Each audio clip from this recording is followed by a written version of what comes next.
This is a quick overview of the first session. We talked about ideas, right? We said that every one of us is genius. When we are born, we are creative. So what happens to all those creativity? A baby engages all of its senses to explore the world. So when a baby learns by just shaking the object, listening to the sound, tasting the object, rubbing to her body, just exploring the world with all senses. So they examine all possible options, and that's the root of creativity, that we start to lose it through when we grow up. So that's what we call divergent thinking, the ability to offer different, unique, or variant ideas relating to one theme. So when we have one topic in our mind, we have to diverge it. We have to consider all possible and impossible options for that topic. And then we decide what to do. That's convergent thinking.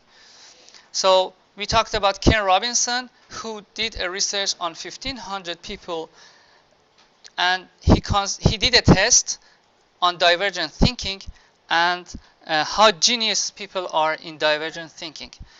He did the test on the same people every 5 years. So when they were 3, when they were 8, when they were 13, he did the test on the same people to see what happens to the divergent thinking. And the result was astonishing. So almost all of us are genius when we are born, but that ability of divergent thinking starts to diminish. So we have to decide to reclaim it back in our creative process. We have to encourage divergent thinking, and we have to put convergent thinking, I mean deciding, to the end of the creative process. So where can I get my idea from? Where do ideas come from? They are in our mind, they are hidden, but we need to incubate them. That was Nigel Cross' graph we talked about, which was a very important graph. So at the beginning of our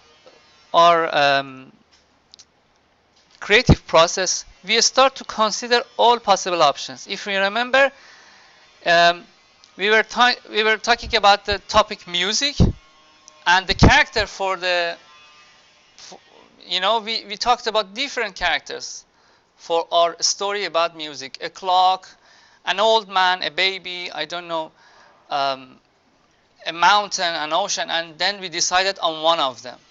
And then for that one, we decided on one of them, and then for that one, we start to diverge it again. Consider different option for that, and then deciding again until we come to a resolution, to a solution on how to make a story. Okay, so you all did a research on internet.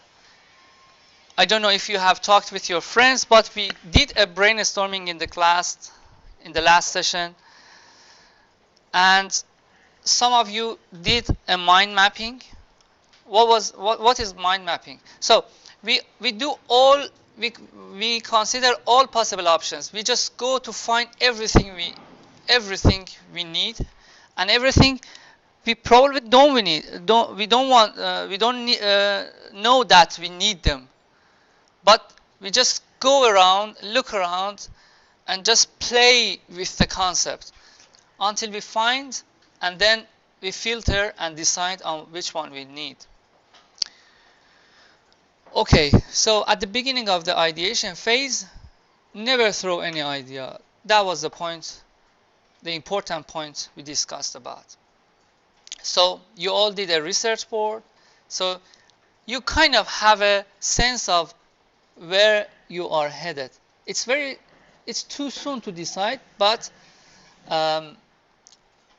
it's a very good step forward.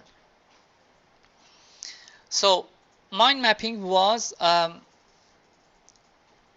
we write down our topic in the middle and then start branching. You know, we approach to the object, to the topic from different contexts.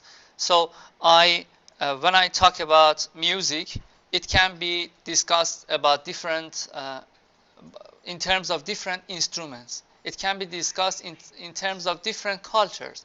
It can be discussed in terms of I don't know, music in religion, music for therapy, for healing people, music for war,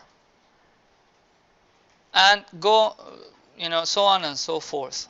And then branch them again. For example, music for war, we talk about, you know, ancient music.